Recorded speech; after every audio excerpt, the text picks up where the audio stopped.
program due to the different technical skills that are taught to the graduates. And I do believe from all this, I'm going to be well prepared for my career journey in case I get an opportunity.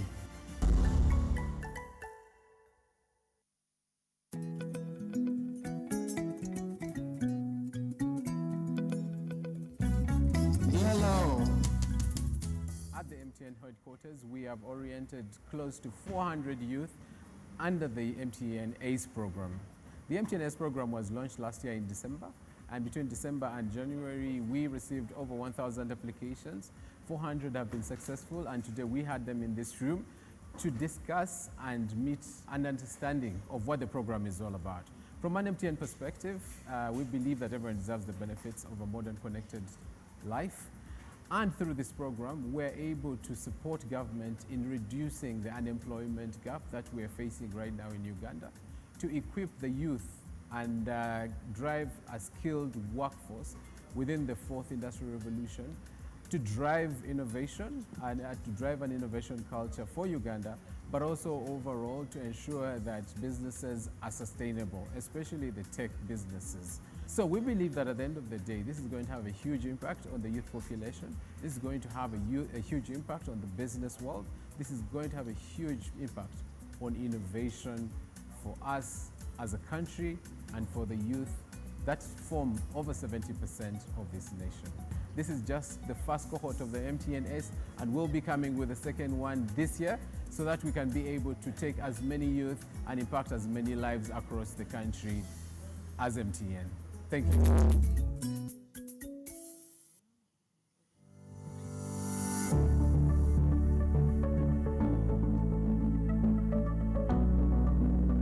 We'll investigate with our partners why we have a high dropout rate and seek to solve those. And I promise you, if I have anything to do with it, and my boss is here, she has required that we spend 75% of all the money we receive in the foundation on ICT development and youth empowerment. It is an honor to address this memorable gathering on the occasion of the graduation ceremony for the MTN Ace program, which has been running since February 2023. I urge you to leverage not only the skills you have honed, but also the invaluable networks you have forged throughout this journey. In doing so, you will contribute not only to your personal growth, but also to the betterment of the world we inhabit. The world is going to look very scary. You just graduated, you're not feeling very confident about yourself, etc., etc. So you're always going to have that anxiety about, am I good enough? Am I doing enough? Do people see me? No one is going to see you if you don't see yourself. So everything starts with self. In the MTN Work Readiness Program, you have learned the importance of professionalism and adaptability in this ever-evolving world of ICT. There has been an MTN Youth Skilling Program that has empowered you with practical skills and has ensured that you're not just participants in the digital revolution, but active agents of change.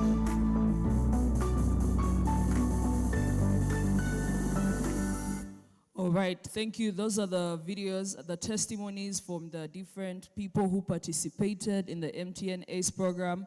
And I still see some of the graduates who have come to join us today. So let's give a round of applause for everyone who participated in cohort 1.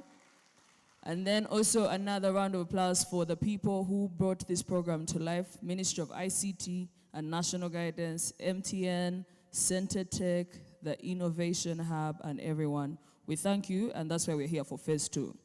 Before we get into the panel discussion that we shall be having, I would like to recognize the presence of Mr. Joseph Balikudembe, the Executive Director for Centenary Bank. Thank you for being here with us.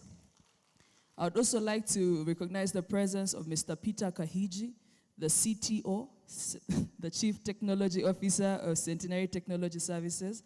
Thank you for being here with us.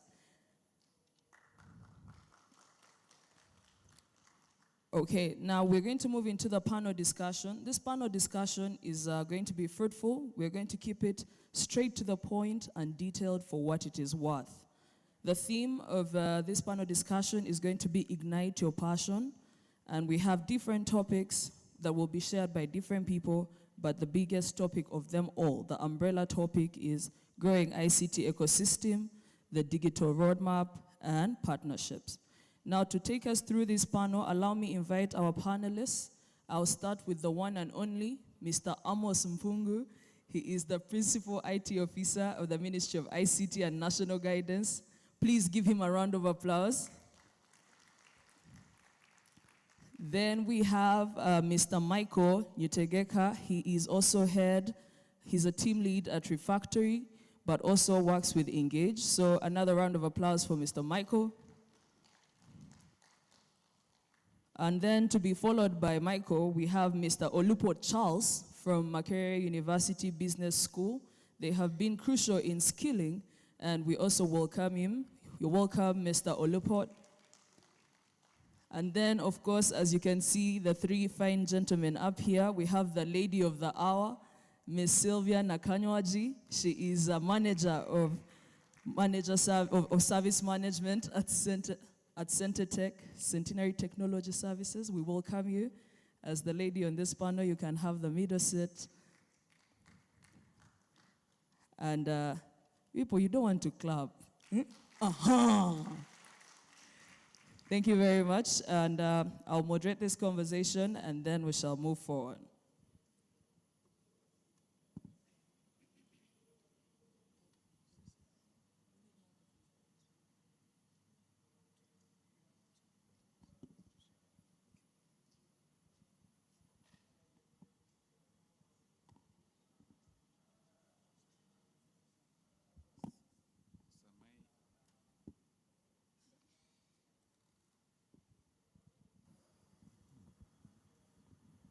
So, ladies and gentlemen, this is our panel today, and our conversation is really going to go around skilling.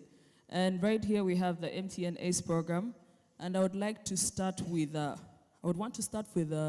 Amos, but Michael, since you have the microphone, I will start with you and ask, Engage is leading in the S-Skilling initiative. How does this program tailor its entrepreneurial skills to the entire ecosystem, and what are the needs they both meet to bring this to life? Thank you. Again, it's a pleasure to be part of this conversation. I'll probably put a bit of context.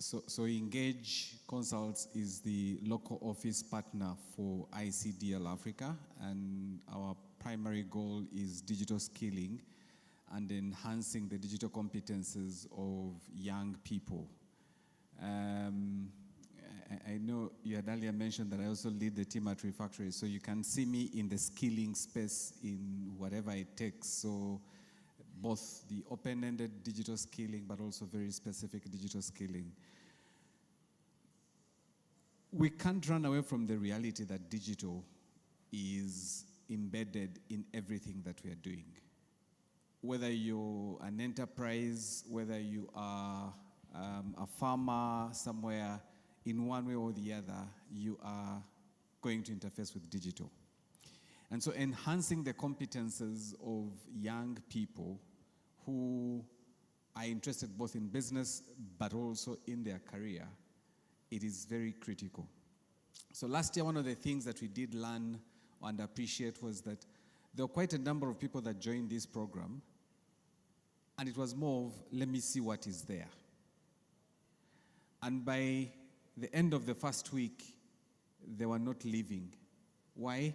Because even when we were doing what seemed to be obvious, like office applications, they just realized that they had more of the theory as opposed to the practice, because in terms of competence, it's a big issue. Digital competence is a big issue.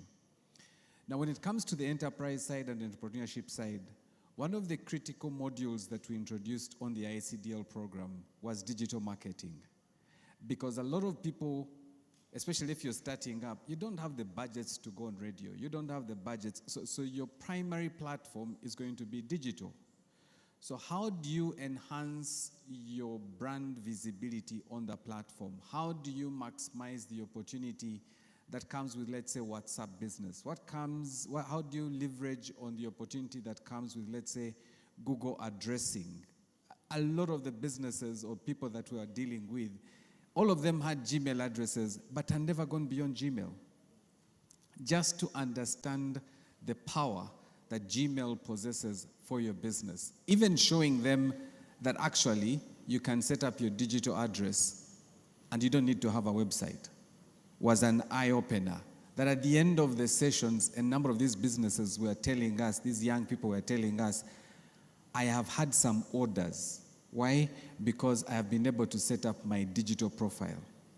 And so, for me, it's not the hardcore, it is the things that we interface with on a daily that make it a lot better and improve our efficiency and productivity. So that's, I know it's gone around in circles, but I hope I've made some sense. Yes, you have. Thank you very much. I would like to move to Sylvia.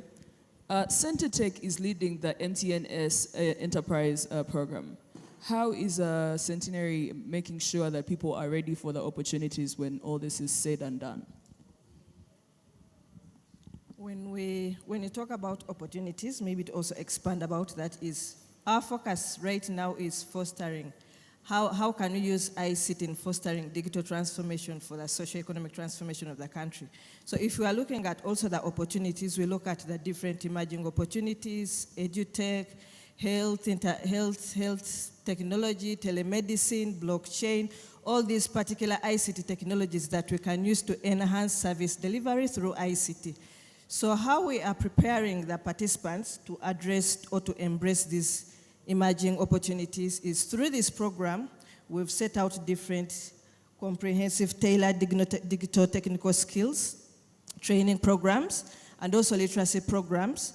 And with still those, we have mentorship programs that will enable the participants, in as much as they want to embrace these emerging opportunities, how can they place themselves within the current environment, within the current social structure in the country?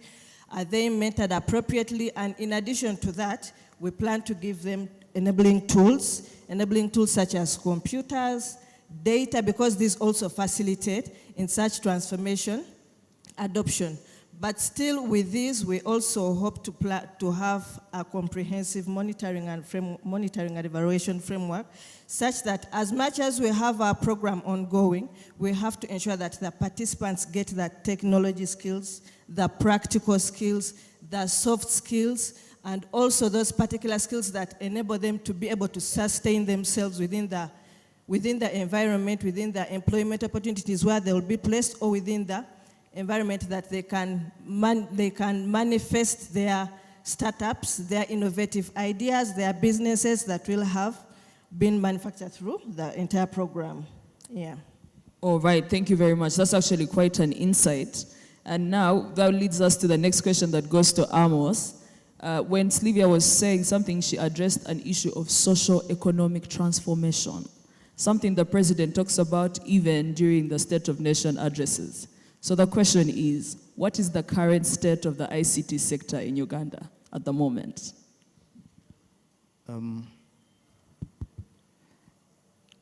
Thank you very much, Brandy. I had thought you were going to ask, how does ICT contribute to socio-economic status? You want to set your own question. Yeah, anyway, well, it is, ICT is currently seen as one of the developing or the accelerating sectors within the country. Of course, sometimes we get lost within the services sector because we are mainly service sector. But if you look at the core of most of the enterprises, as Michael said, ICT is at the base of that. So sometimes it actually becomes extremely difficult to quantify how much ICT contributes to this economy. If you just look at figures, it's currently at around 10% GDP, which incidentally is half of what agriculture contributes, and we say agriculture is the biggest contributor here. So we are not far off. Nevertheless, I think it's basically what we can say is we have seen a lot in terms of investment, mainly in terms of infrastructure. We can say that currently each and every major town has access to fiber. There is internet presence, and thereafter you can see the effects of that infrastructure investment. Our internet penetration has increased from by about 6 percentage points in a space of about 3 years, which shows growth again. And then, of course, since we are talking about a mobile service provider, yeah, our mobile internet, just actually, not just internet, but mobile penetration is over 66%. For a population which has about a 40% unemployed, you basically between school and unemployment. If you have 66% mobile internet coverage, then you have that really shows a good standing. I'm done, madam.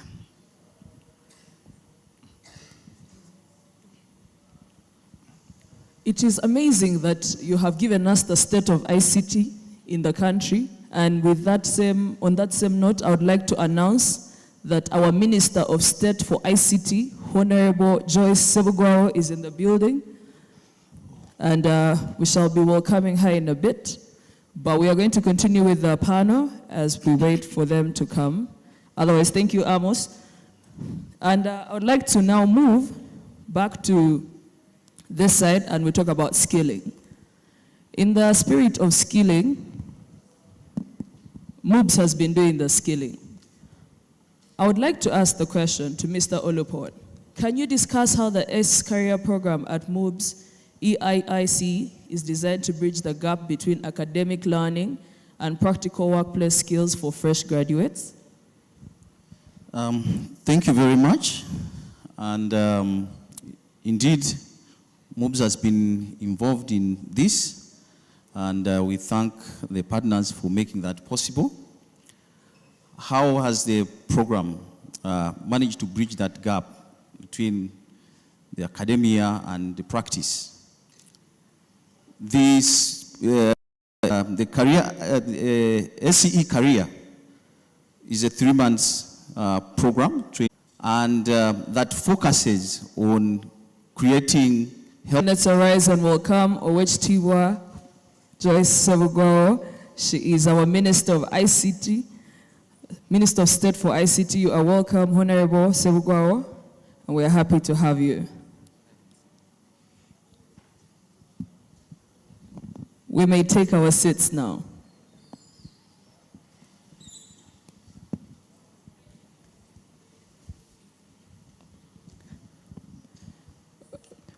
Honorable, you have joined us at a time where we are having a panel discussion for the Mtn Ace program that covers skilling, career, and so much more. And our theme today is Ignite Your Passion.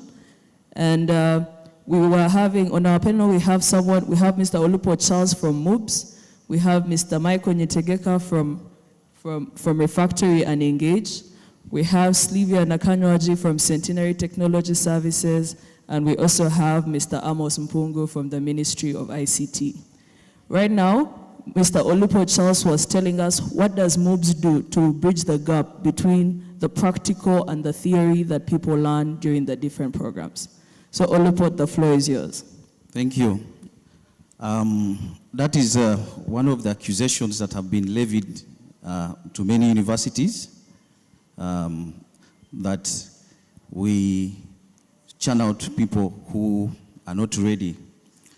But this program tries actually to address that, and specifically addressing the gap that the universities, the current curriculum of the universities does not meet. And one of the areas that this SC career focuses on are the soft skills that are very critical for somebody to flourish at a workplace. So this is a 3-month program whereby we give the participants training in both by our facilitators, but also in the field. 20% of the time they spend with our facilitators, where we inculcate the soft skills, and then they go about 80% of the time they spend it at the workplace, where they are able to work with the mentors at the workplace. So in so doing is giving these fresh graduates an opportunity to put into practice what they're learning. Yeah, and we thank the MTN for the opportunity. Previously, I've given opportunities for these learners and also provided the mentors to make it possible. And we are looking forward even to more partners that will be able to support this initiative. We have seen results. So far, we have over 20%, about 44% of those who have gone through this program, they have actually gotten permanent placements according to our records. Thank you. I think that deserves a round of applause. 40% is a big number. Okay, now I want to move to Michael now. You had gone back and forth in one circle. Now I want us to break this circle down. What tools and methods are you using to build an entrepreneurial mindset in these young people? So the starting point is building the foundation. And the foundation is around ensuring that you have the appropriate digital skills that then enable you to thrive in the world of business. You'll see one of our banners over there from ICDL talks about ICDL Insights. And the modules that we do introduce to the students include, let's say, cloud computing, because these are some of the buzzwords. And so one of the things we do is to try and bring these things closer to them that they can appreciate how they apply in their business world. Cybersecurity is a big thing. There are very many businesses that are conducting their business, and if you tell them, can you do an online transaction, the first thing is my money will be stolen. But by exposing these people to these tools, they then begin to understand that a simple thing like never leave your laptop open is a cybersecurity hack. Because that's the starting point. Your settings, and getting them to appreciate some of these things that they already have access to makes them appreciate that actually it is not rocket science. The other tools that we expose them to are tools that focus on productivity. And the productivity tools from an ICDL perspective are tools that bring about efficiency. Now we have introduced remote work because many of our businesses are beginning to work remotely. But how do you manage your team that is working remotely? Where are the tools that help you to manage the tasks? Because as an enterprise, you're managing people from different parts of, let's say even within Kampala, and because your remote work has given us a feel of, I can minimize my costs, so rather than have 10 people in the same floor, I'll have 2, and that helps me. The final one is we then have an opportunity for them to go through an enterprise development experience. And we have partners that we work with, and one of them is called Mukazepreneur. And the essence is, over the period of the training experience, they are coming up with business ideas. And one of them is over here, Mind Life, that is offering a teletherapy for mental health. It really started in the conversations that we are having, went through the apprenticeship program, what I would say incubation program through Mukazepreneur. Mind Life is now having engagements with the Ministry of Defense to support UPDF. Mind Life, he's over there. I'm not talking about a concept. He's over there. He's working with schools, and all he has done is built an online platform for teletherapy for people that are struggling with mental health. And the organizations that he's engaging, and we've been supporting him over that time. And the reason he's able to do some of these things is because he's been exposed and he now understands how he can integrate digital tools. Thank you. All right, thank you very much. Amos, I'm back to you. As the representative of Head of Sector, Ministry of ICT and National Guidance, could you walk us through if the Mtn Ace program is in line with the digital transformation roadmap and better yet, the Vision 2040? Thank you. I think I need to first of all remind ourselves of what the digital transformation roadmap is about. And it's basically 5 pillars. The first one being digital connectivity and infrastructure. The second being digital services. Third is cybersecurity and data protection. Fourth is digital skilling. And the last one is innovation and entrepreneurship. Now, if you look at the 5, none of them stands alone. We are talking about digitizing, which is the digital services, but the digital services need infrastructure to be able to deliver a service. Nevertheless, whenever using a digital service, most especially for us in government, but generally all digital services, including MTN, we collect a lot of data about the people we serve. So therefore, we need to be able to protect. That's pillar 3. But it is also foolish for you to develop digital services for people who are not skilled because they won't consume them. And that's why we need to skill. Now, eventually, when you build those 4, then you need people who come up with new ideas. And those are the innovators. Now, Mtn Ace sits properly in pillar 4 and pillar 5. Why? It is not only skilling people, giving people skills, digital skills, but it is also incubating entrepreneurs. So you basically have a program that is actually skilling people to consume ICT, but also skilling for people to start actually innovating and improve the ecosystem that exists. And normally when you look at all the 5, the 2, skill and innovation, these days everything we talk about is sustainability.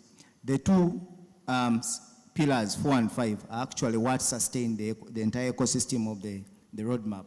So that you have people who continue thinking and innovate to come up with new ideas, create jobs, but also you have these people once, and usually they do that once they have been properly skilled to be able to think within that same forum.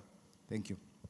All right, thank you very much. That is very insightful. Actually, when you were talking about how infrastructure spurs innovation, I remembered in one of the videos we were watching, the CEO MTN said we are going to increase the coverage of 5G so that the young people can use this to innovate.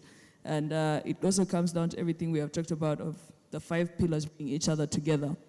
I would like to ask Sylvia, as Centenary Group, you have banks all over the country, and that means you reach regional places and everything. That means you get to meet the young people, the old, and everything.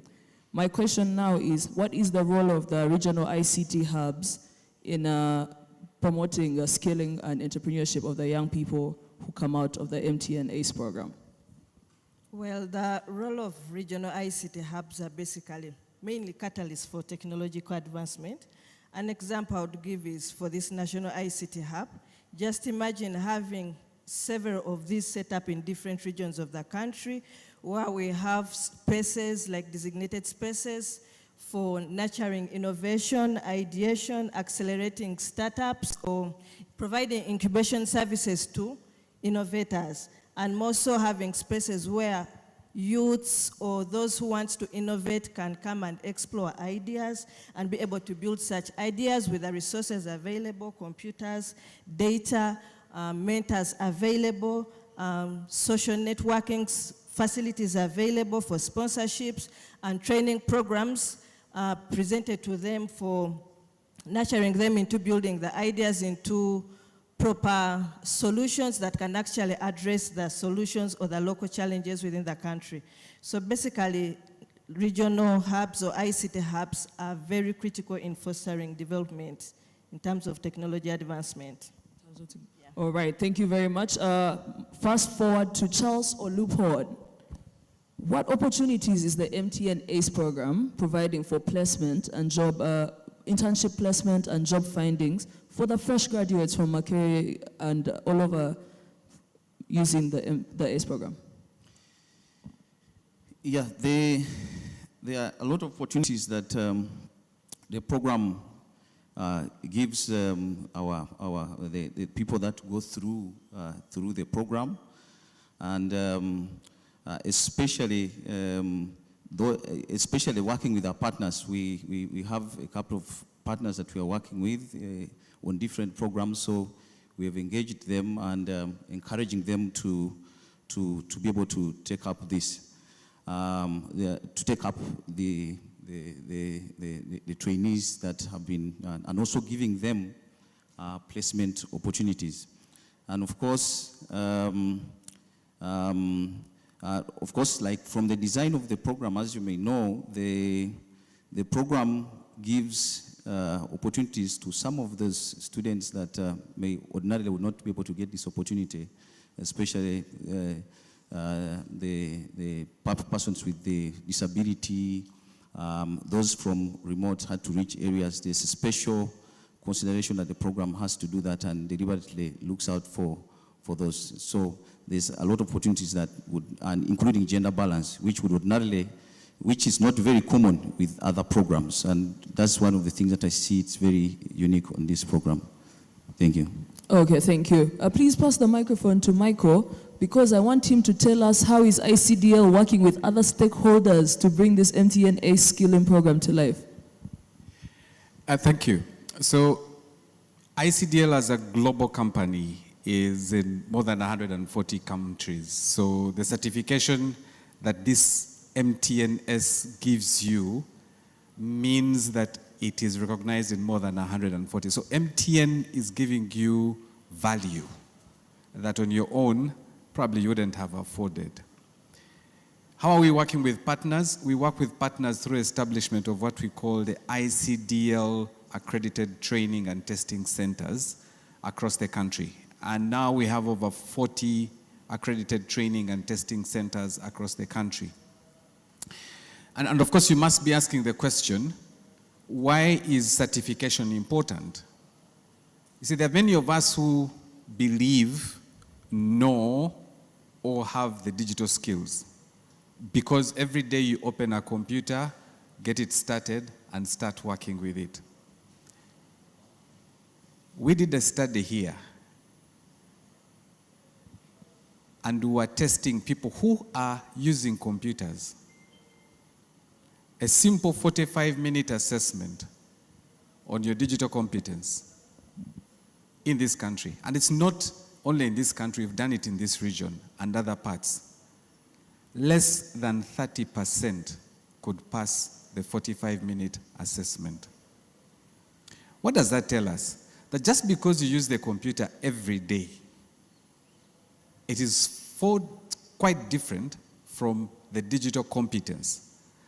And so for a company, for an employer, it is important that these competences are well catered for.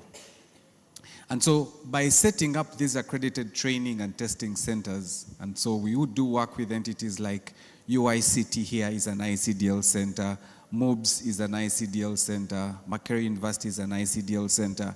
We have ICDL centers in different parts of the country. In Fort Portal, in Mbarara, in Kabale, we have ICDL centers. And that is intended to ensure that we are accessible. So you don't have to travel to Kampala to do an ICDL program, but also to get a certification. Secondly, to do our program, to be part of the ICDL program, you no longer need to walk to a physical facility. If you have access to a computer, have access to internet, you can enroll and you will be trained and certified from your location. So 10 years ago, you had to go to a physical place to do the training and certification. It is no longer the case. So yes, we do have a network of partners, and if you go to the ICDL website, you will see the number of centers that are accredited to deliver the ICDL program. Okay, thank you. Amos, it would not be just to anyone here if we did not talk about policy. Ministry of ICT is in charge of policy that helps the ICT sector. So my next question you would imagine would be, what policies have been put in place to spur innovation, skilling, and stuff like that? Thank you very much. Well, I wouldn't want to talk about policy per se, but initiatives, because policy sometimes is up there. But strategy is what usually delivers results. And first is, what can I call it? Is a word they usually use about my peers, but let me just call it collaboration. Ideally, we are in this space just because you have, besides setting policy, but because you set a direction and try to interest the players within the ICT sector to actually be part of that journey. And that is what mainly we're doing. But in terms of initiatives, the space we are in is the National ICT Innovation Hub, which is an initiative from the ministry just to make sure that young people, the entrepreneurs, the innovators, can actually have a space where they can sit, think, but also have facilities that can enable their thinking. And we are trying to replicate this same model throughout the country. We've done that so far with three universities, Kabale, Muni, Soroti, and you can see that spread, basically to see that each and every region can have such. But then, as I said, we do a lot of partnerships. I'm sure some of you have heard of what we call the DigiTrack. DigiTrack is basically a tool or a vehicle for skilling, ICT skilling. We know while we have tried to do a lot in terms of the formal education, we have so many people outside the formal education. Go to Katwe here. You have very good engineers, we call them fabricators, but they're actually very good engineers who come out with very good things. But when you take them into the skilling bit and when you take them into, you bring them into digital, all they understand is their mechanics. And yet, there are so many services around them, or products around them, ICT products, digital products around them, that can actually enhance what they do. So that's what the DigiTrack is trying to do, basically deliver such things. But within even the formal education, as I said, the middle name for our current place is collaboration. So we are doing a lot of things around working with education, means of education and the different institutions in standardizing what we would call ICT skilling. So the curricula that is being offered, or when Michael says he's skilling and Moob's saying they are skilling, what exactly are they delivering? So we are trying to think through with Ministry of Education, what standard curricula can we have such that if I go to Moob's or Brandy goes to Michael, we all come out with the same content and come out with the same skills. Yes. Okay, thank you very much. I think the word you are looking for was synergies. Then you are looking for working in silos, but you have given us what you wanted to explain, and we are very thankful. And Sylvia, I see you want to pass the mic this side, but it's yours. Do you want to tell us some of the examples? Are there people who have been able to get opportunities from the first cohort? I know during graduation, Ms. Enid from MTN gave some jobs to some people who had done training. Have you been able to follow up on those people? How are they doing, especially in your sector? Oh, yes. There's actually a bunch. And maybe to give a few, we have the World eVisual that are actually doing very greatly, providing augmented reality and virtual reality for education content. And I've actually seen them around, even on TV. I think you've also seen them. That's Michael Mwesigwe. Then we also have Agatha Nambuya. She's actually a mechanic who is trying to put up digital spaces to provide digitalized mechanic services. She's actually a female and she's doing well. We also have Kasaiba, and previously they were also from the first phase, they were actually certified by the National Data Office, so they are providing digital payment solutions, given that they hold data, so they are doing well. We have Habat, who is doing the U-Farm, that's actually building the value chain for agriculture in Uganda, and we have the one that are doing the NutriVest, that actually more spanning into Africa, digitizing the agri-tech value chain still. So there's actually a number that we can showcase, yeah. Ladies and gentlemen, I think that deserves a round of applause, because it is just a testament that whatever we are doing here is actually adding value. Do you have any success stories from MOOBS, Mr. Olupon? Yes. Do you have any success stories of the people who have been part of the ACE program? Yeah, I remember in my earlier remarks, I talked about a certain percentage, 44, of those that have been able to go through this placement and got permanent placements we have been tracking. So we have those details, and we have been tracking. So percentage, our success story is about 44% of those who went through this over the time have been able to get permanent placements, and we have records for those. Okay, since you have the microphone now and the floor is yours, do you want to give us your parting shots? Yes. As Makerere University Business School, and specifically Entrepreneurship, Innovation and Incubation Center, we are very grateful to the partners for giving us this opportunity to contribute to this noble cause.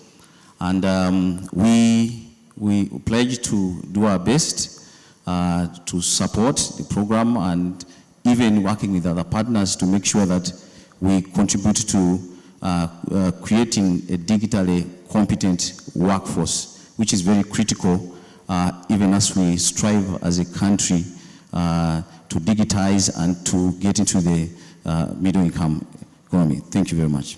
Thank you very much. Michael, I promise this is the last one.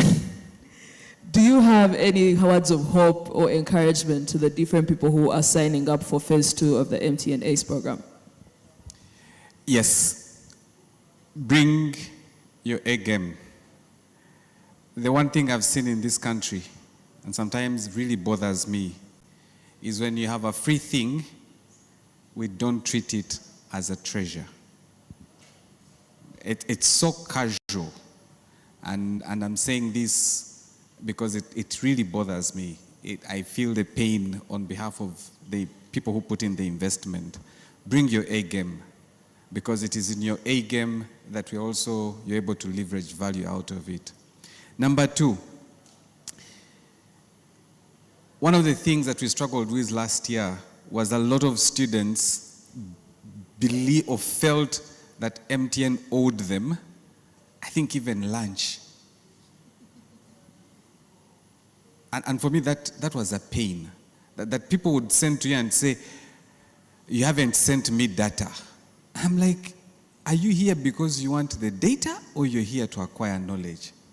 So the one thing I would really challenge all of us, the investment that MTN is making into this program, the MTN as a business, as a foundation into the program, is not even a fifth of what they're asking you to invest, which is your time, a laptop, and internet. Honestly, that's all they're asking you to make as an investment. And they meet you halfway where it is possible. And halfway is, we'll give you some data if it is possible. But even if they didn't give you the data, the value of investment into this program is not anywhere comparable. Asking you to have your battery charged, internet, and time to attend. And it's only 2 hours a day. So if there is anything I would encourage you to do to get value out of this, come ready to learn. If you come with expectations, because you've had MTN has declared profits, MTN is going to give dividends, and you're saying, but our money, I wish you well. Thank you very much, Michael. Those were really words of hope and encouragement. We'll move to Slivia. Last year, we had an issue. I think Mr. Peter Kahiji addressed it during his remarks, where men and women, both girls and boys, male and female, signed up for the program. Then most people dropped off, and then the girls who graduated of the program were way less than the men. So do you have any word of wisdom towards the girls to sign up for this program, and not only sign up, but also make it to the end? Yeah, basically, the guidance I would give to the women or the girls is to take up such opportunities, because they are to the biggest advantage for us. We are much more favored when taking up such opportunities. So if such an opportunity comes in, be ready to embrace it and be focused to address it. There are so many values that come out of this. We've had that the mentorship programs, even if you're stuck, we'll have specific mentors to guide you. We have linkages to partnerships to support you. We have the various skilling programs to help you, uplift you. Take up whatever you need to ideate, nurture it, live in such a world that you can also live up to your own in a healthy and classical way of life as a woman. So basically, yeah, we'll need to get up, rise up, and embrace such opportunities, not to shy away. Yeah. Thank you very much, Livia. I want you to help me pass this microphone to Amos. Amos, MTN is one of the biggest advertisers. So if you were given 1 minute to advertise the MTN Ace program to the young people, what would you say? Should I first send in an invoice? You can send the invoice, but let's first do dry run. Anyway, I think I mentioned this earlier. This is the only program that takes you from childhood to adulthood. It gives you basic skills. I'll take an example. Last year at the launch, I was with Michael, and he received an email. Some person, I think, was complaining about data. However, the entire body of the email had been put in the subject section. That tells you the kind of person that Michael is dealing with. Okay?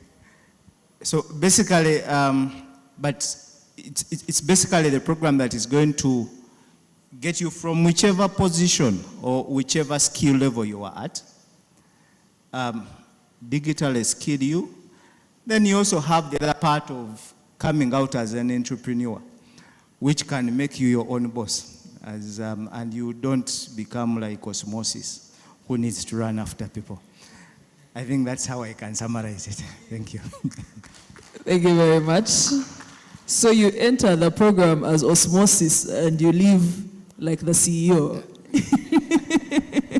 All right, thank you. Ladies and gentlemen, this has been our panel. This has been our conversation. Just like they do in FIFA, I'm going to read when I read your name, you stand, then after that, you'll take a group picture. So ladies and gentlemen, on our panel, we had Mr. Amos Mpungu from Ministry of ICT. Then we had Ms. Slivia Nakanwaji. Then we also had Mr. Charles Olupot. I know you were ready. And now we also had Mr. Michael Nyitegeka. And ladies and gentlemen, this has been our panel for the day. Thank you very much. You may now take your seats. Thank you very much for being with us.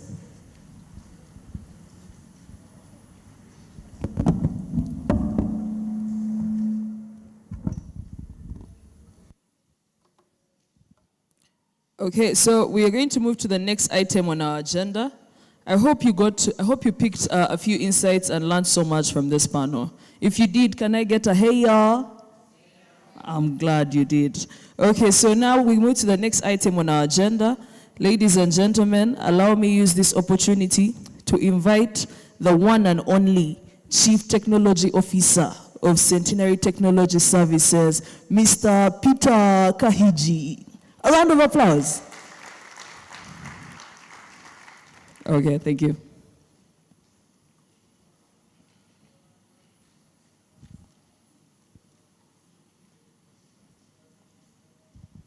Thank you, Brandy.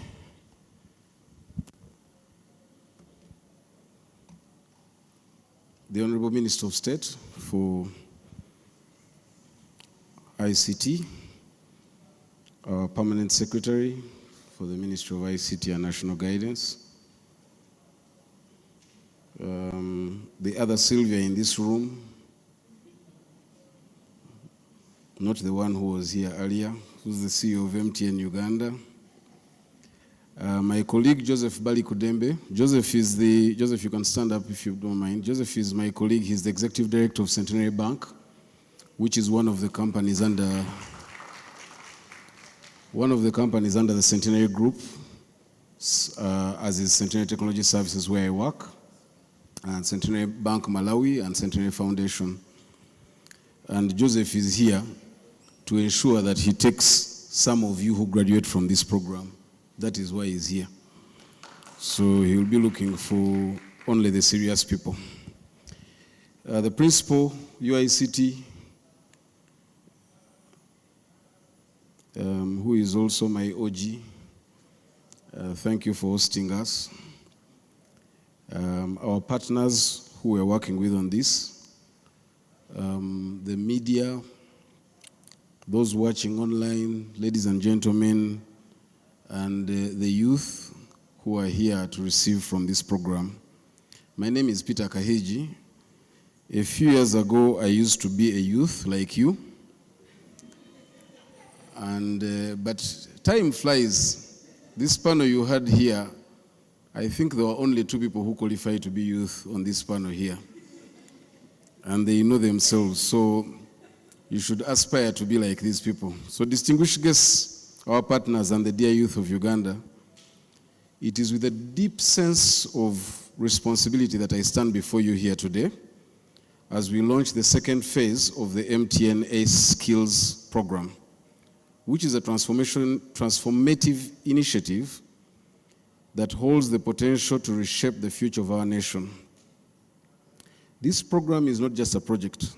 It's a commitment to the youth of Uganda and a commitment to equip these youth with the skills and opportunities and support that they need to thrive in an ever-evolving world.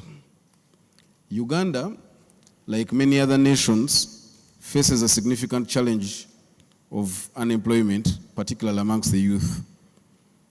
And if you look at the recent reports we have from UBOS in 2021, the one that they've just conducted, the results will come out in December.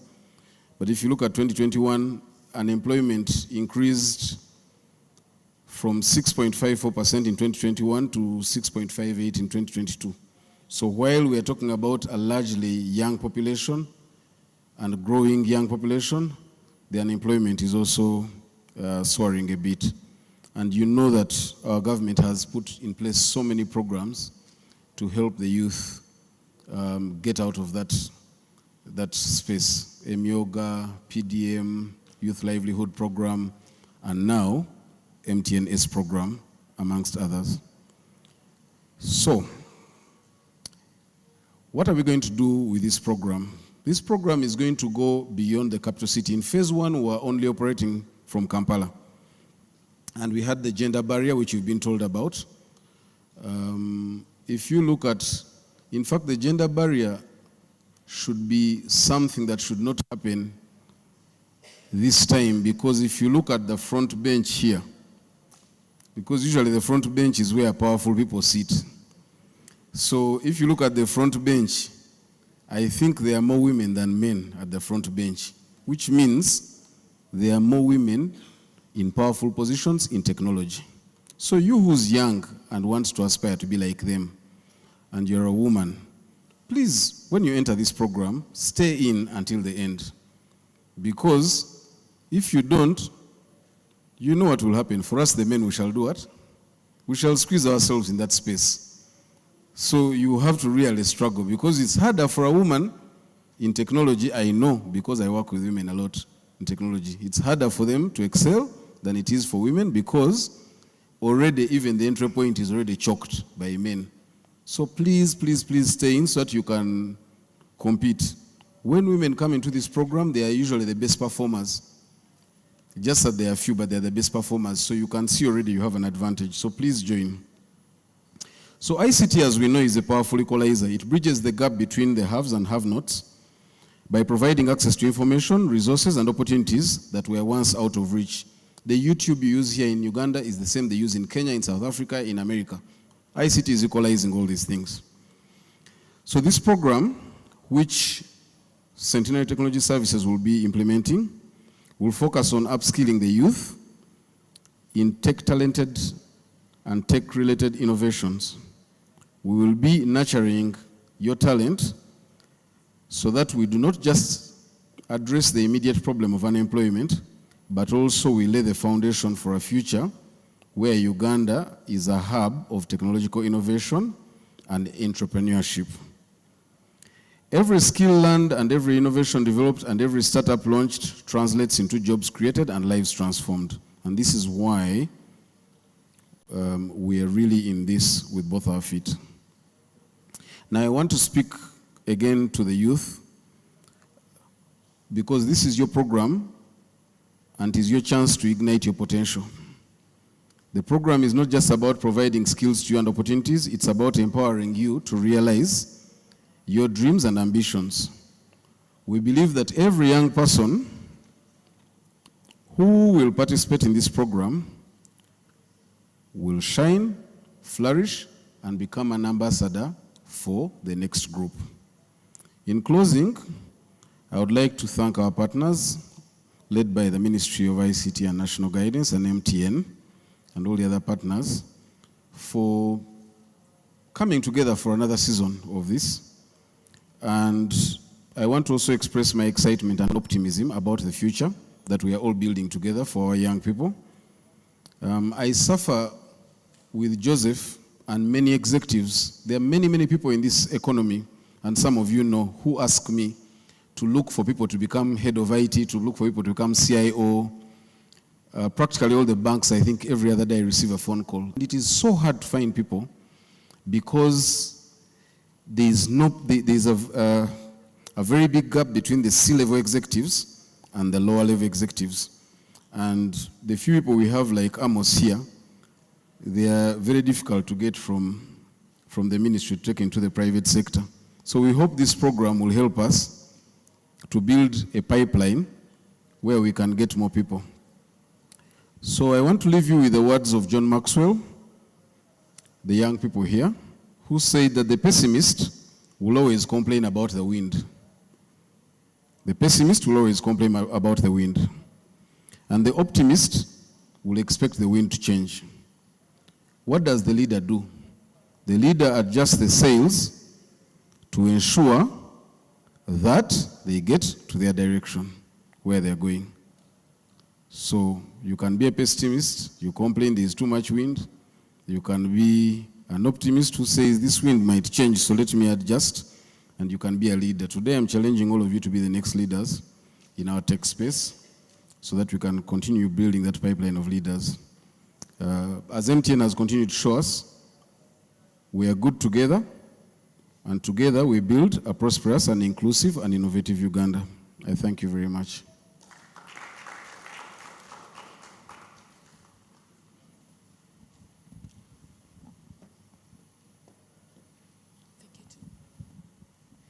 Ladies and gentlemen, another magnificent handshake and hand clap for Mr. Peter Kahiji.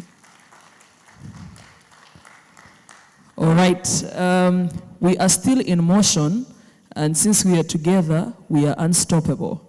But since we are unstoppable, I would like me to invite the unstoppable of unstoppables, the CEO of MTN Uganda, Ms. Sylvia Mulinge. A round of applause as she makes her way here.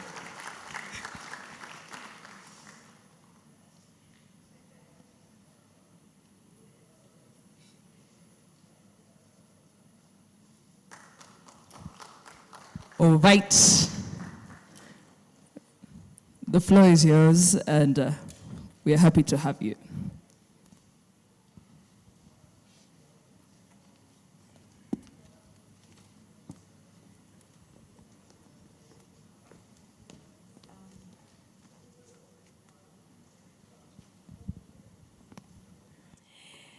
the Minister of State for ICT, Mama Joyce, good to see you. Permanent Secretary, Ministry of ICT, Dr. Amina Zawade. Our partners, Centenary Technologies, Centenary Bank, ED, really good to see you. Partnering together in furthering technology. Peter, I'm waiting for you in the gym. Hope I'm going to see you soon. He told me he thinks he's younger than me, but then Peter, I don't agree. You're saying all of us in the front row are old. Me, I do not categorize myself in that age. So I'll wait for you in the gym to prove to you that I am younger than you. But thank you so much, the support that we receive from Centenary Technologies, the Ministry of ICT and National Guidance, MOVE's Entrepreneurs Incubation Center, represented by the Director of ICT, Engage Consult. Michael, my friend, it's good to see you. We have a long, outstanding coffee catch-up. Hope will happen sometime before the end of the year. And Flavia, I don't know where she's gone. It was so nice to walk through the ICT Hub and see the wonderful work that you're doing. And Vivian, it was a pleasure to meet you earlier. No, I haven't met Vivian, actually. Oh, yeah, I have. Ladies and gentlemen, good afternoon. Oh my God. Are you the young people that are going to be shaping our future with the kind of energy you have? Ladies and gentlemen, good afternoon. Or which language do you greet each other with? I need to be speaking your language. I'm not a politician. I don't know the language of the young people. Right? How should I greet you? I say hi. Oh my God, this slang has become too much. It's even in our formal language. Anyway, in MTN, we like to say yellow. Okay, please, with a bit more energy. Yellow? All right, good. That sounds good. I'm hearing the voice for the men louder than the one for the women. Ladies, are you in the room? Ladies, are we in the room? Yellow? Yellow? I think it's only Vivian and Sylvia and Brandy that I can hear. I'm actually going to insist on this. You know, I have a teen. 2 teens, actually. One is 18 years old, the other one is 15. And every time I try to engage them in a conversation, they give me one-liners. So I say, hi, Jason, how are you? I'm okay. How was your day? I'm okay. What did you do today? It was okay. So I know dealing with young people is not easy. So, but I'll insist on this one. Please humor me, because this is about your event. So the ladies, other than the ones who are in the front row. Yellow. All right, that's better. The men, other than the ones in the front row. Yellow. Oh, okay. If you were to invest, Brandy, would you invest in the men or the women? You'd invest in the women. Oh my God, you're loyal to a T. Anyway, it is a great day. And I think even as Peter, who has just come from addressing us a few minutes ago, as he has rightly called out, it really is a day for all you young people who are in the room. For us as MTN, it is another milestone, another celebration.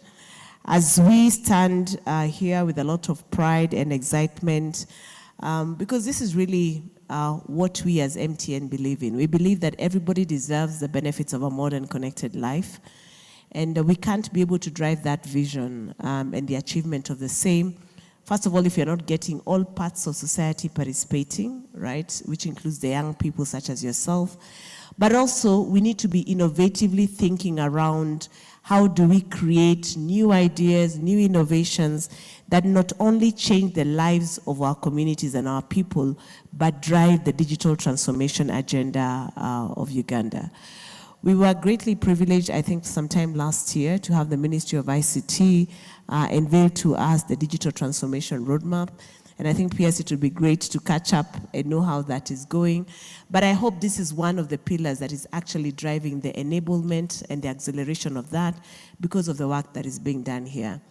It was a real pleasure for me, having come here a year ago, for Flavia to walk me through the floor and interact with some of the innovators who are actively working here. It was good to see Ivan. I don't know, Ivan, if he's in the room or he's still doing his, whatever, his fuse stick. Is it fuse stick?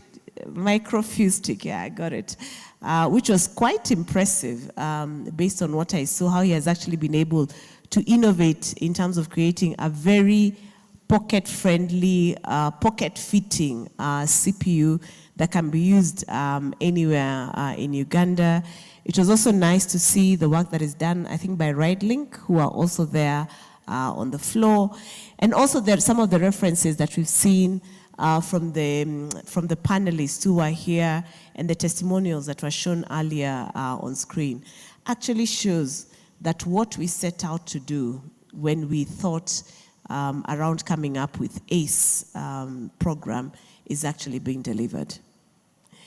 But the question I want to ask, even as we celebrate those who have gone ahead of us and are already beginning to transpire, to inspire and drive transformation, is, are you one of them? Or are you just a spectator watching everybody else in the field playing their game? And that's what I really want all the young people who are in this room and the ones who are also following us online to reflect on. You know, many of us, I know we are supporters of football, right? Do we watch football? Hello? Do we watch football? Which teams do we support? Huh? Which teams do we support? Even the front row here is very engaged, I can see. Eh?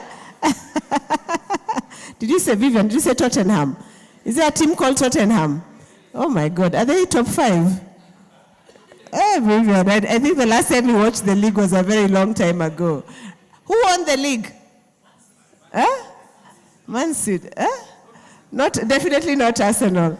You know, so it was, we always have a banter, but it is a very serious speech. Forgive my distraction.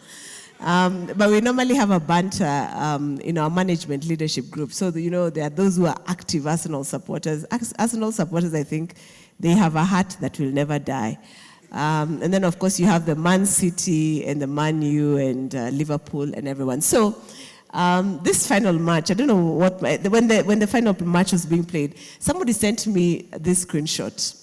And they said that ever since Google was launched, I think Facebook, Twitter, did you see that one, right, that was going on?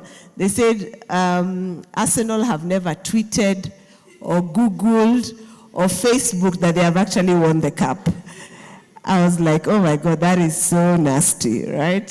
But it's reflective of the digital world that we live in today. So coming back to my analogy, in football, I mean, we may laugh, we may take positions, we may, you know, we who are in the audience, the spectators, always have opinions about how the players should be, you know, playing, about how fast they should be moving, about what matches the coaches should be playing, about what they should be told when they go in for their halftime to try and salvage the second half. We always have opinions. But you know, the amazing thing is, your opinions end when the game is over. The guys who walk away with the ching-ching, the money, the ones who walk away with the fame, the ones who walk away with the endorsements, the brand endorsements, are the ones who are on the field. They are the ones who actually get on the field. And whether they get on the field and they're on the winning side, or they're on the losing side, so long as they're in the field, they're in the limelight of the whole world, and they're being watched. Many times, we forget to get into the field, and we are so busy making noise, sometimes, I don't know if the right word is noise, complaining, or I do not have enough, we have not been given enough, I do not have enough background, I do not have the right credentials. Yet, the Ministry of ICT, through the government of Uganda, has provided you with this fantastic space. Look at all the partners. You know, I was trying to count the number of partners who are on the screen, who have come together for the benefit of young people. You know, we were having a chat with the PS just before we came in, and Peter was telling me the way he has just hired, he tried to explain himself and said, Sylvia, by the way, I've just hired one of your junior IT colleagues. I asked him, what is his name? He said, he's one of your junior ones. You don't. I said, tell me his name. Because I said, I know what you have done. You have taken him, you have tripled his salary, and now he has left me and come now to work for Centenary Technologies. But that is the reality of people who are willing to invest in themselves. You saw one of the testimonials from one of the guys who was speaking earlier, from the ACE Phase 1 that we had last year. Somebody who said he had a lot of knowledge, but he didn't have an understanding of how to practically use that knowledge until he went through this program, because he understood what is required in career. How do you show up in terms of in front of your employees or in front of your colleagues? How do you show up in front of your bosses? How do you do your storytelling? How do you present yourself? Because sometimes we are all very proud, and we should be, of having great certifications, having gone to Makerere, gotten first-class honors or graduated with honors and the right credentials. But if you can't translate that into something that allows you to get onto the field so that you can play your match, you're failing yourself, you're failing your community, you're failing your country, you're failing your God for the abilities that have been given to you. For us as MTN, it is a great privilege to actually have the opportunity to unveil this second phase of ACE. Why? Because when we look last year, we can already begin to see some of the green shoots, the early green shoots of the successes that were done in ACE Phase 1. But even in that ACE Phase 1, as Michael of Refactory called out, some people who initially came in and said, I was just coming to check this thing out, this thing is done by MTN, is there any merit to it? Some stayed, some didn't stay. And I think at the end of the year, we graduated about 51 youths from the ACE Tech program, 47 from the ACE Career program, and 87 from the ACE Skilling program. Furthermore, we were able to accelerate 20 enterprises and were able to incubate 15 more. My view is that these numbers should be bigger. The impact that we can create should be more massive. And that's what we are seeking to do in ACE Phase 2. But my challenge is, we might put out everything that is required for success. But how many of you are willing to come in with a mindset to win and make this work for yourself? You'd be amazed at some of the access and privileges that you have. You know, I work in the technology space. I read a lot. I was just laughing with Flavia and the guys that we were taking the tour with earlier. I have never seen a 3D printing machine. I have read about it. I have seen it on the net.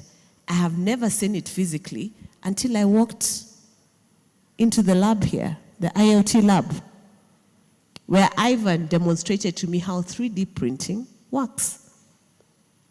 That is a 3D printing machine, 2 of them, I think, 3, that were purchased by MTN. Even in MTN itself, we don't even have a 3D printing machine.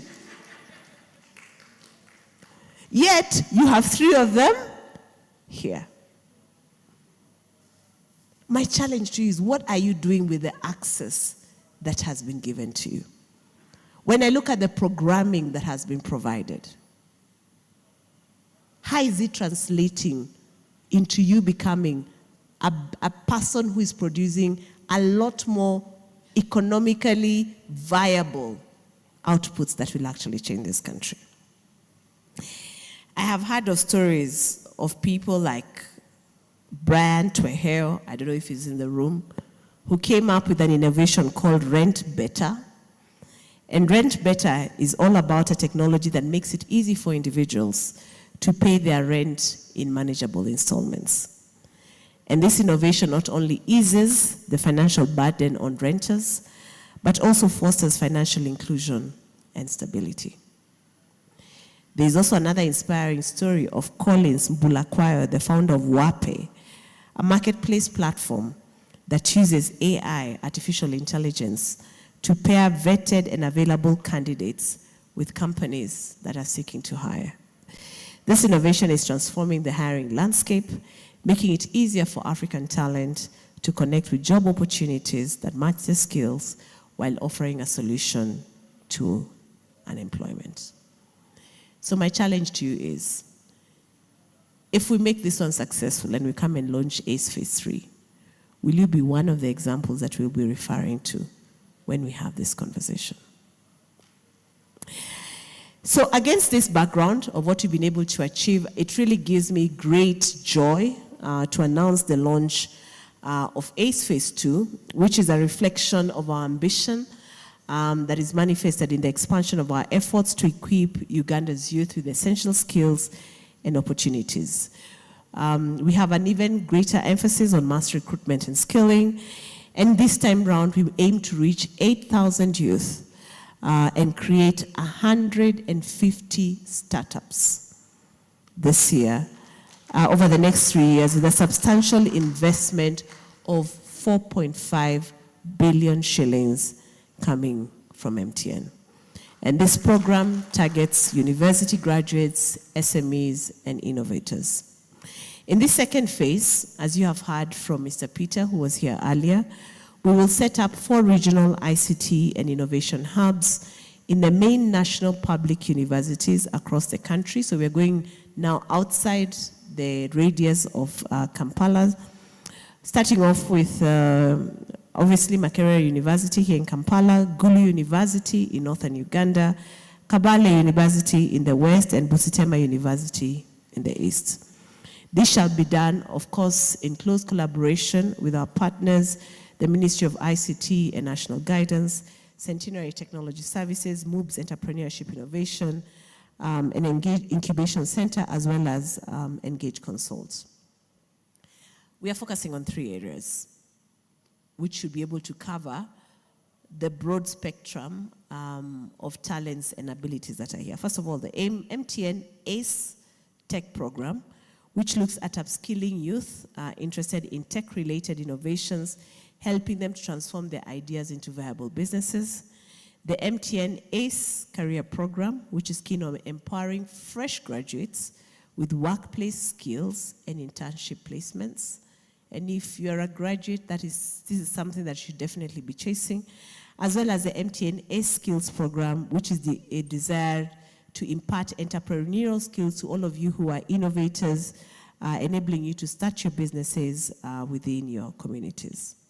As I said earlier, we're doing all this in support of the government of Uganda's digital transformation roadmap, because we believe that by improving digital literacy and innovation, we are also contributing to the nation's vision of becoming a digitally empowered economy. At MTN, we believe in the power of partnership, so I'm really grateful for all the partners. As you can see them on screen, I won't repeat them again. I really also want to thank the government.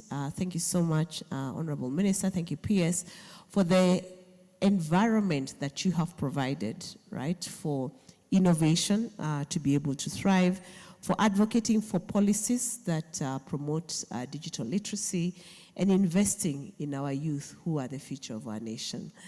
Minister, I have to tell you, walking through the floor today and just seeing the number of young people who are engaged. There was a classroom that was going on upstairs with also, I think, government officers being upskilled with matters that are related to IT.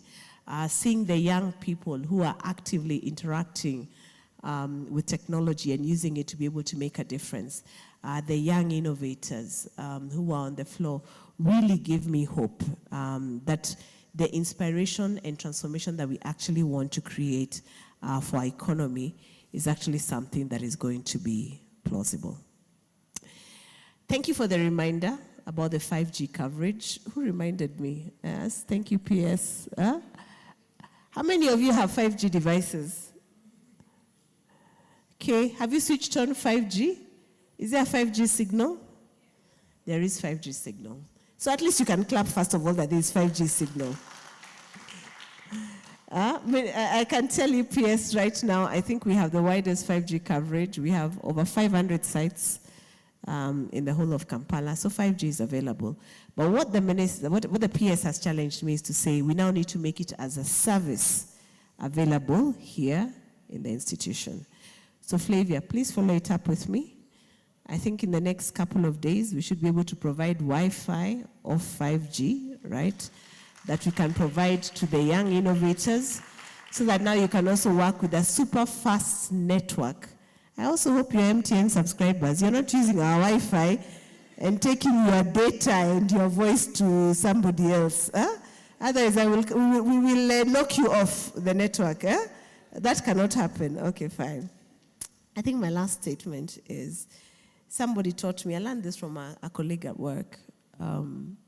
She's called Enid. She's our GM for corporate affairs. We were having a conversation around when is enough enough. And she told me a statement that has really stayed with me a long time. Then that when you have gratitude, it makes what you have enough.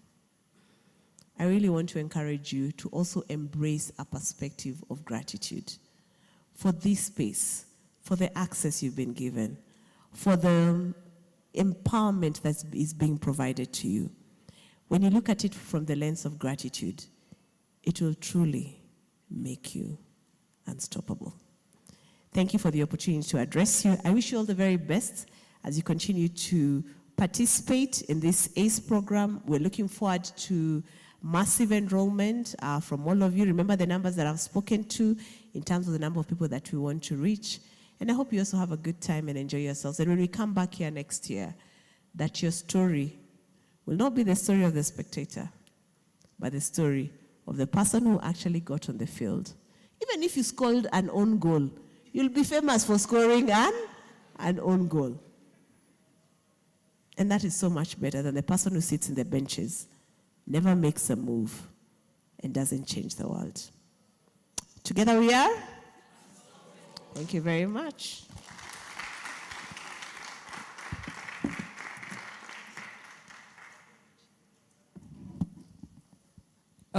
I watched a TED Talk where it was titled Finding Your Purpose, and it was done by you, but it's nothing close to the remarks that you've given today.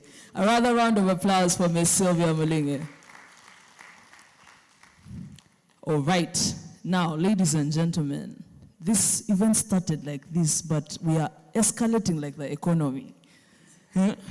Up to the top. Ladies and gentlemen, in our presence, we have a powerhouse. She spearheads BPO, innovation, and is always at the forefront of encouraging young people in the ICT sector to do the best they can. Ladies and gentlemen, let us give it up for Dr. Amina Zawede, the Permanent Secretary of the Ministry of ICT and National Guidance. A louder one, big one. Who will later welcome our minister. Thank you.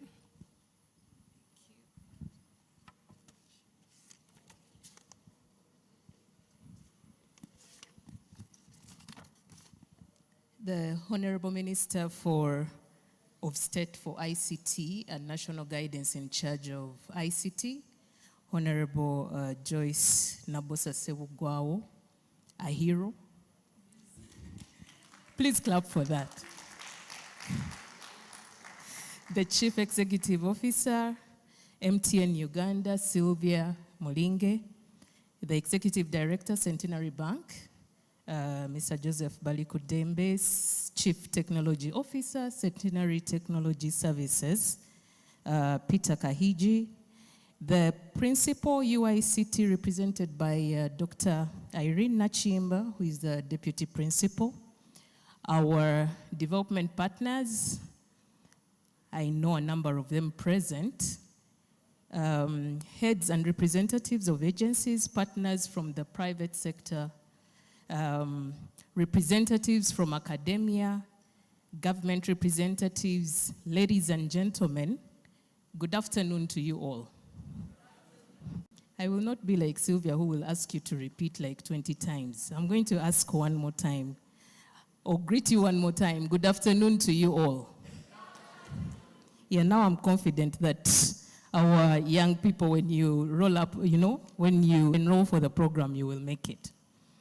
It all starts with the energy. Today is yet another milestone for us to celebrate as the ICT sector.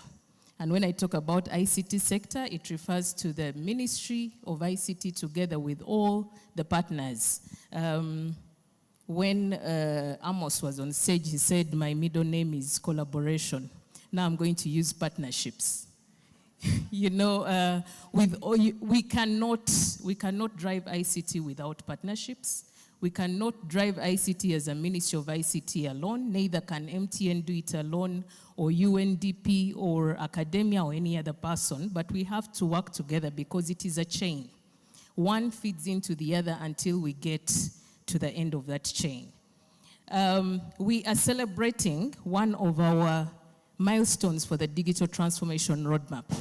The pillars were mentioned, but I always re-echo them for purposes of, I'm a teacher, so I have to make sure that I teach every time I get an opportunity to. The first pillar is infrastructure. Without infrastructure, just imagine if we're seated in this hall without a roof, then we'd be complaining about the sun, or even you would not be attentive, but we need infrastructure. Similarly, for us to transform digitally. So one of the things that Sylvia has promised us, 5G, is infrastructure related. Without that platform, we cannot be able to do what we want to do in digital transformation.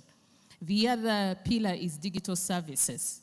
All of you young people here have ideas. You can build services that we can use, that MTN can use, government can use, private sector can use, for us to improve efficiency, transparency, accountability, and improve service delivery. Then the third one is, of course, the security of these systems. Cybersecurity, data protection, and privacy. We have to ensure that we trust the systems, that we know that we are secure as we are doing our transactions. And then the fourth is digital skilling. One of the reasons we are here today. Without, skilling helps you to be able to do all this, to operate the infrastructure, to do the services, to even understand what cybersecurity is, and also to be able to innovate. So it is very powerful. If we have the digital skills, then we know that whatever solutions we come up with, if we told you today, like they asked you, do you know who can pick 5G? If you don't have that skill to understand how to pick 5G, then you wouldn't do it. So skilling is very, very important in that aspect. And then the last one is innovation and entrepreneurship. To help support you to move from a student to somebody who can be either self-employed or employable. Being employable is another thing. We have been told by the previous speakers that, the first impression matters. If everyone here on the front line, or even the second or third, everyone here is an employer. If you have your own job, then you look for people to employ. If I am a CEO, then I have to look for people to work with because I work through people. But I want people who are up to the task, or people who will deliver, not someone who is lanky or someone who is not serious. So many times when we do the skills, we are able to get to that level where we can be able to be fit for the market. The launch is a testament to our commitment to youth empowerment and a significant step towards transforming Uganda's digital landscape. Now, why is it that we are seeing youth, supporting youth every day? It has now become like the order of the day these days. It is because, we are currently concluding the findings of our census. But before we did, we had a population of close to 45 million Ugandans. But out of these 45, the majority, seated on the second line going forward, constitute about 30 million people, 30 million plus, below the age of 30. And those are the people we are looking at. How do we support you to grow, to serve this country better, or to be beneficiaries of the environment that you're living in? So working through various partners, like I told you, we can't work alone. We have reached out to everybody. We have reached out to MTN. I think Sylvia's welcome note from me was like, okay, you have come, MTN, but we mainly see you support this MTN marathon. You know, you inject a lot of money in MTN marathon for people to run for various causes, running for health, running for what, but can you please also invest in ICT? Because that is where most of these young people can be impacted or supported. And she heeded to the call. We had the first phase of the ACE program. We are here for the second phase, and we shall be here for many, many more. Can you clap for that?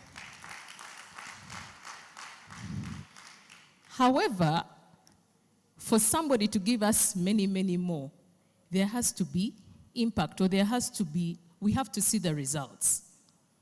If people have enrolled, have they completed? And if they have completed, Centenary Bank is here. Next time I want him to tell us how many he has taken out of the people who have, been employed. MTN will definitely also take up some. Centenary Technology Services, Refactory, your skilling. Michael is here. For the longest time I've seen Michael, he's skilling. I think I'll soon call him Jaja Skilling. But yes, Michael, I know you have trained people who will skill with you. And part of the people we are skilling on these programs can also be trainers. That is also an opportunity for you to earn from that front. So this program that was the Mtn Ace program, that was initiated by MTN Uganda's Corporate Social Responsibility Arm, the MTN Foundation, in collaboration with the Ministry of ICT and National Guidance, the National ICT Innovation Hub, Centenary Technology Services, Refactory, MOOBS, that is Makerere University Business School, Entrepreneurship, Innovation and Incubation Center. Usually we have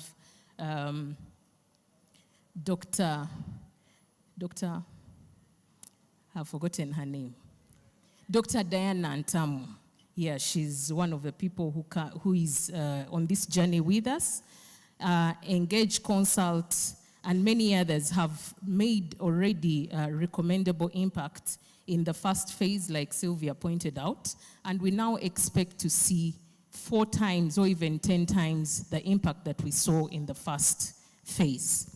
Because I think Peter mentioned we are only in Uganda, we are now, in the central region, or in Kampala, like you will say. Others did apply, I think, from other parts of the country, but I think due to challenges of transportation, due to challenge of maybe ease of reach, we were not able to sustain the numbers. But now we are saying we are coming to the different regions. We are going to still pick and carry on with the central, but then we are going to go to the northern part, western, eastern. We are not leaving anybody behind in this journey. We have some of our partners, UNDP, that supported us on the digital transformation roadmap, that are doing a monitoring and evaluation of this roadmap in terms of what have we achieved on the pillars. I see here Banner, where is Vivian? As well, yeah, those are our soldiers. They keep asking for the numbers. Where are we at? On infrastructure, what have you done? On skilling, what have you done? So Sylvia, here we are not just ticking a box. We are actually accounting to the public what we have done in terms of digital transformation. The numbers that were achieved in phase 1, as milestones in terms of what we are able to see after the skilling was done, 70% of the trainees obtained employment opportunities. 44 trainees are set to join the Refactory, 6 months boot camp, and many others have joined incubation programs. So as you come and enroll with this program, Michael said, give it your A game. Like I told you, the employer is not going to look for you because you joined the ACE program, but they'll look for you because you have transformed as a result of the ACE program. So we have trained 15 businesses and sensitized 14 companies on data protection and privacy compliance, with a gender participation of 35% female and 65% male. But going forward, we expect that the number of females goes higher, because I know our population has a higher number of women, and the younger people have more females than the male are. But when it comes to skilling, we don't see the numbers reciprocate. These achievements underscore the program's significant impact on nurturing youth skills and enterprises. So with these achievements, MTN, we thank you and the foundation for having decided to take that decision to invest in ICT and digital transformation. Last year when we were graduating our first phase graduates, I think one of the bosses from the MTN headquarters South Africa was here. And yes, she made a pronouncement that you're going to increase the investment in ICT on the arm of social corporate responsibility. We do appreciate that, because we see that now we have done ×3 what we had previously. I know we are going to walk that journey to ×10 and ×100. Together we are unstoppable, and together we can. So as we launch phase 2 of this program, we aim to build on these successes. This three-year initiative will close in 2026. Expected. You know, we have the expected and realistic. For us, when we are working, yes, that is expected 2026, but we want to complete this in the shortest time possible, because the world is looking for these skills. So we know that even by 2025, we must or we should have completed. We are aspiring to equip 8,000 youths and create 150 startups, transforming Uganda's population into a digitally savvy and innovative community.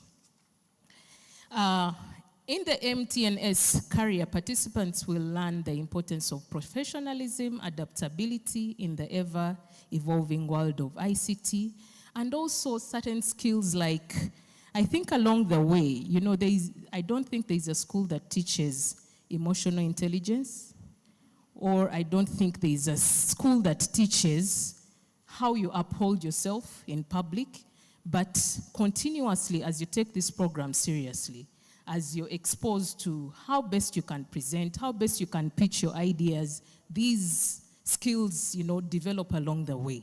So we shall be looking forward to the feedback that we'll get from your future employers in this regard. The program aligns with the digital transformation roadmap, like I already mentioned, and of course, fits into our Digital Uganda Vision 2040. This will provide an overarching implementation framework for a well-connected Uganda that delivers on the opportunities presented, not only by technology, but by the human capacity as well. I deeply thank our partners once again for their dedicated and committed work towards ensuring that we transform this country digitally. Your contributions continue to turn our aspirations into reality. Let us continue with this spirit, because together, again, we are unstoppable. To the young people, yes, you have been told, be on the pitch, not a spectator. Be the player, not the opinionated one. And I also want to add that opportunity always meets the prepared. Don't look at this as a free gig that you can waste time for. One day it is going to be the piece that will contribute to your success. So don't take it for granted, our young people. For this I say, for God and my country, thank you.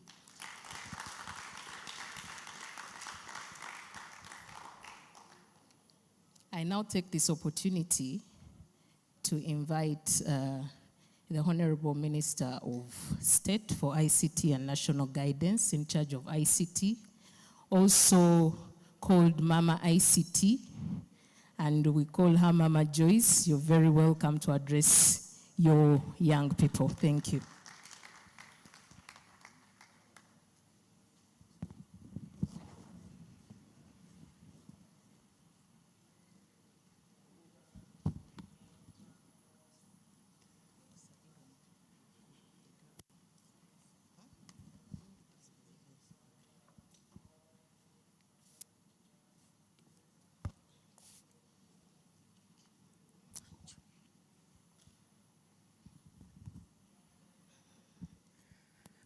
Good afternoon.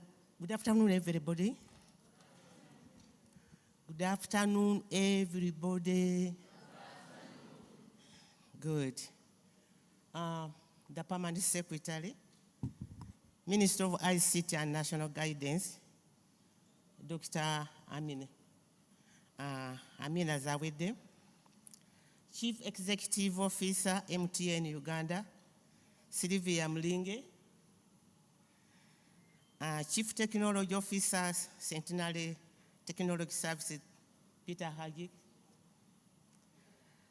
development partners, heads of and representatives of agencies, partners from the private sector, representatives from academia, government representatives, ladies and gentlemen. Today is an extraordinary day as we gather to launch the second phase of the MTN Ace program. It is an honor to address this audience on this significant occasion. Since its inception in February 2023, the MTN Ace program has been a signal of hope and opportunity in the business, skilling, and innovation fields. Ladies and gentlemen, the MTN Ace program is providing a platform for aspiring ICT professionals to acquire advanced skills and knowledge. This initiative has been key in equipping our youth with the digital tools necessary to succeed in a rapidly changing technological landscape. With the completion of phase 1, we have seen remarkable achievements, including the equipping of 35 computers, Samsung UHD screens, and industry-grade audio and visual equipment, greatly enhancing our capacity to foster local innovations. As the Minister of ICT and National Guidance, we are mandated to provide overall strategic and technical leadership, coordination, support, and advocacy to the ICT sector. Our goal is to achieve the digital transformation program objectives as outlined in the National Development Program 3 and the Uganda Vision 2040. With Uganda's growing ICT sector, the importance of digital transformation cannot be overstated. It is the driving force behind innovation, connectivity, and economic growth. The launch of our digital transformation roadmap aims to strengthen the implementation of enabling policies and complementary strategies. We are committed to creating an environment where digital skills and innovation can flourish. The MTN Ace program, through its various initiatives, such as the Work Readiness Program, Innovation Program, Youth Skilling Program, is a testament to our shared vision of economic empowerment for the youth of Uganda. The first phase of the MTN Ace program graduated 185 youth across 3 district programs. These are 51 from MTN Ace Tech, 47 from the MTN Ace Career program, and 87 from the MTN Ace Skill program. Additionally, 20 enterprises were selected for Ace Tech acceleration and 15 enterprises for incubation. As we embark on this phase 2, we are more committed than ever to empowering our youth to become innovators, entrepreneurs, and leaders in the digital age. This 3-year initiative aims to equip 8,000 youth and create over 150 startups, contributing greatly to the transformation of Uganda's population. We deeply appreciate the efforts of our partners, MTN Foundation, Centenary Technology Services, Makerere Business School Incubation Center, the factory, and the Innovation Village. Their marvelous effort in developing a digitally experienced and empowered generation is invaluable. Together, we are encouraging innovation and productivity across people, organizations, businesses, and government. To the participants, your journey does not end here. The world is ever-changing, and lifelong learning is essential. Continue to seek knowledge, adapt to new technologies, and be open to innovation. I would like to take this opportunity also to thank all of you, the youth who are here in this room, to understand what the government was planning for you. There are so many youth outside there who don't care about what the government is doing. They keep on crying, government hasn't done anything. Government, where that we don't have jobs, we don't have jobs.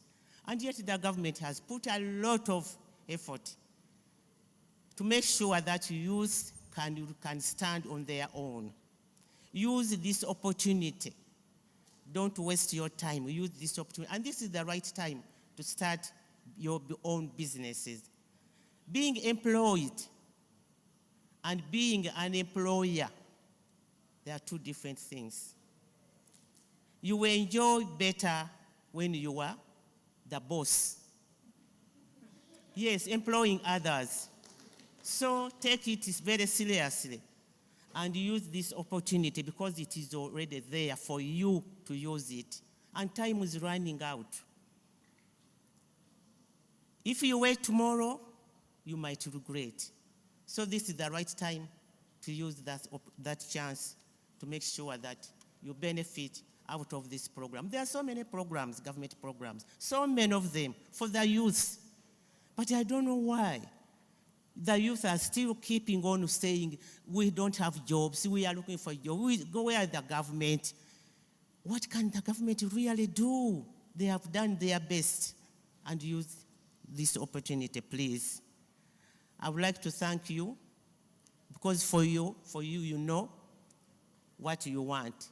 and you look to make sure that your future becomes a success. Make sure that you become the leaders of this country and stand on your own rather than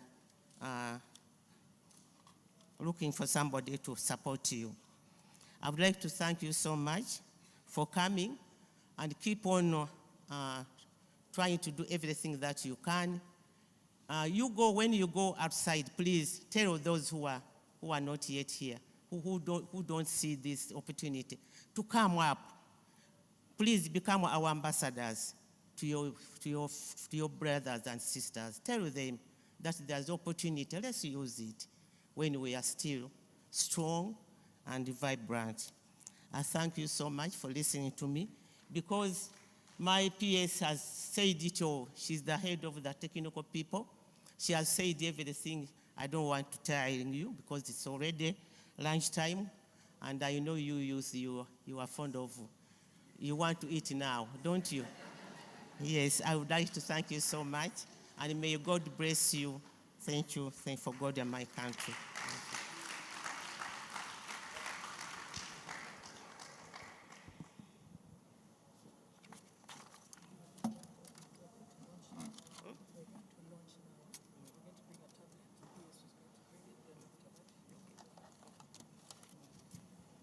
Ladies and gentlemen, another round of applause for Honorable Joyce Sebugwawo. I'd like to invite Dr. Amina Zawede, and then Mr. Peter Kahiji, Dr. Irene, and our ED, Mr. Joseph Balikudembe, and the one and only CEO MTN, Ms. Livia Mulinge. Please come join us up here so that we can launch this ACE program. Our team lead for the Innovation Hub, Flavio Pio, welcome.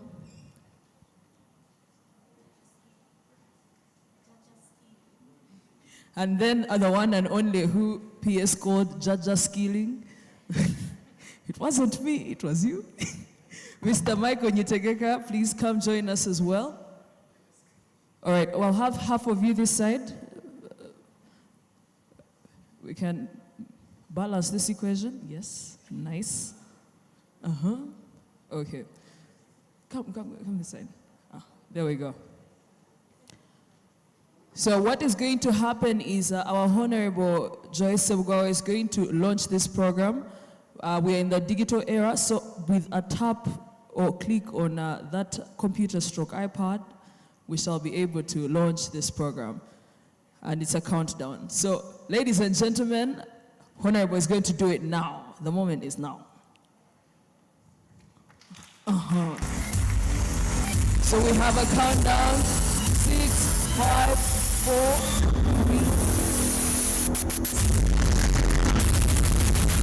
3. Ladies and gentlemen, the MTN Ace program phase 2 has been launched. We appreciate you. Please feel free to take your, we can take a group picture. Are we taking the picture? Yes, together. Okay, so big smiles. 1, 2, 3, we can say MTN.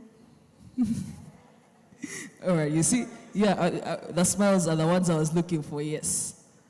Okay, a round of applause for our members, our leaders who have made this possible. You can now take your seats. The deadline, it is on the code, yes. All right, so ladies and gentlemen, when you scan this code, you'll be able to sign up for phase 2.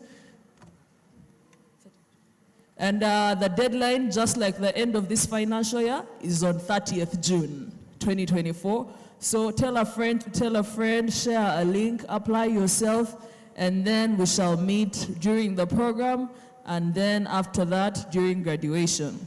Ladies and gentlemen, my name is Brandy Valentine Azirwe. I have been your host today, and I would like to let you know that the launch is complete.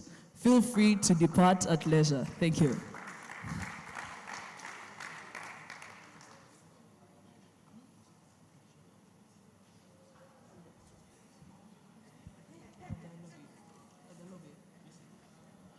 Okay, so I would like to invite the Minister and the PS and the CEO MTN for media interviews, and we shall also take a group picture.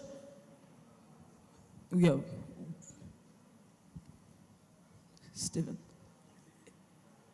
Yes. So Peter, Mr. Peter Kahiji, Mr. Joseph Balikudembe, Ms. Slivia Molinge, Dr. Amina Zawete, Dr. Irene, please let's come up. We're going to make media interviews and also take a group picture. DJ, you can just give us some soft music as everyone continues to apply, and then we can do other things. Thank you for coming. You have been a great crowd, and I hope to see you all at the MTN Ace program. Thank you very much. A round of applause for everyone who has made it here today. Thank you very much.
We do recognize that Uganda is 70% comprised of youth, and we do understand the youth unemployment issue that exists. So to combat this, we came up with the Mtn Ace program. The Ace program is aimed at providing experiential job placement for youth to be able to understand the workforce or the workplace within the fourth industrial revolution. But also it is to encourage innovation, to work with enterprises and startups to drive the process of innovation. Participating in the Mtn Ace career program was really a nice experience since I was able to gain different skills. I was able to gain soft skills, digital skills. From day one, I got a supportive community from my fellow trainees and experienced mentors who guided me through the various skill building activities, and the program's emphasis on hands-on learning helped me to apply theoretical knowledge from the university into the workplace. I highly recommend that you take up this opportunity. We will be announcing the next cohort very soon, and I invite you to join us on the Mtn Ace program, and let's change and let's reduce the unemployment gap that exists within this country. Thank you. The move by our partners, MTN Foundation and the Centenary Technology Services, to invest in our youth by empowering them with the much needed digital skills in this digital transformation era is much appreciated. We thank you so much, MTN.